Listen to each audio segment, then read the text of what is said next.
Okay, let's think about this. You have spent a lot of money and time into this video that you have created. Boom! You got viral. You have got 1,000 shares and 2,000 likes on Facebook. But you slowly realize that after 1 week, 2 weeks, it doesn't really bring you extra traffic. You're wondering why.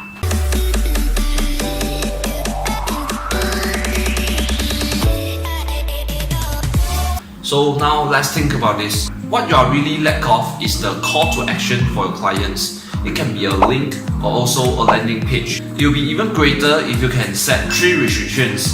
First of all, limit the price. Tell our customers that this promotional price will only valid online. Secondly, a time limit. Get your customer to act now.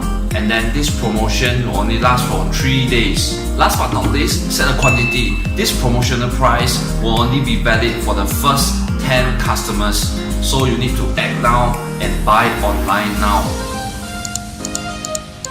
Include all of this into your landing page and then you'll be converting your viral videos into dollar signs in no time.